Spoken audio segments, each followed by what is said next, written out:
مساء الخير على كل اللي نفسهم يخسوا.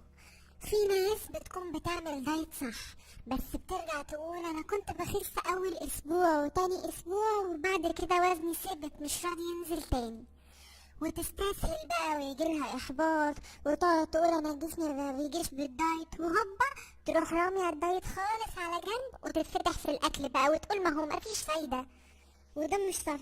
تعالوا بقى مع بعض اقول لكم ايه الغلطات اللي ممكن كل واحدة تقع فيها تخلي وزنها يثبت وما تخسش. السبب بيبقى في التفاصيل الصغيرة اللي ما بتاخديش بالك منها، زي ايه؟ انك تشربي كوباية لبن خالي الدسم او كوباية شاي بلبن بالليل في العشاء، وده طبعا اكبر غلط، لان انت ليكي في اليوم كوباية شاي بلبن او لبن خالي الدسم في الفطار فقط مش في العشاء.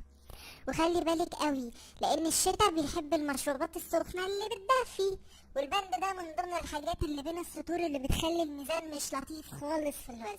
يعني مثلا شاي بلبن زياده، بقسماطية على الماشي، فاكهه بزياده، بسكوته، حته جبنه رومي، دي كلها هي حاجات خفيفه جدا، مش وز ولا بط ولا بشاميل ولا رقاق ولا اي حاجه ولا اي لخبطه كتيره. بس تيجي بقى توزني نفسك تلاقيكي ثابتة على الميزان، وترجعي تقولي والله ما بلخبطش، والله ما باكلش حاجة. التفاصيل الصغيرة دي بتخلي المعدل يبقى مش حلو في الميزان خالص. ومن ضمن الأخطاء برضو إنك تكوني بادئة غلط، يعني إنك تشيلي وجبة مثلا مش تتعشي، ده برضو أكبر غلط. لو شلتي وجبة معدل الحرق هيقل، جسمك هيخزن كمية أكل بدل الوجبة اللي هتتشال في جسمك مش هيحرقه فهيثبت، هيجيلك إمساك، وأول ما يجيلك إمساك خلاص وزنك على الميزان هيثبت، ما هو مش بتصرفي. لو شلتي وجبة ورجعتي بعد الدايت تاكليها وزنك هيرجع بسرعة جدا، يبقى انت كده مش استفدتي أي حاجة غير إنك حرمتي نفسك وخلاص.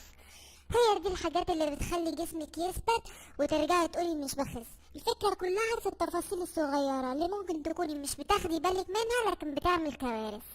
بكده انا خلصت النهاردة ايه الاخطاء الصغيرة البسيطة اللي ممكن تخلي الميزان يثبت وما تخسيش وترجعي تعيطي وتقولي ما عملتش حاجة وما بخسش. استنوني في الفيديو الجاي وهقول لكم حاجات بتنشط الحرق وتخليكم تستفادوا اكتر من الرجيم اللي بتمشوا عليه. ماشي؟ السلام عليكم.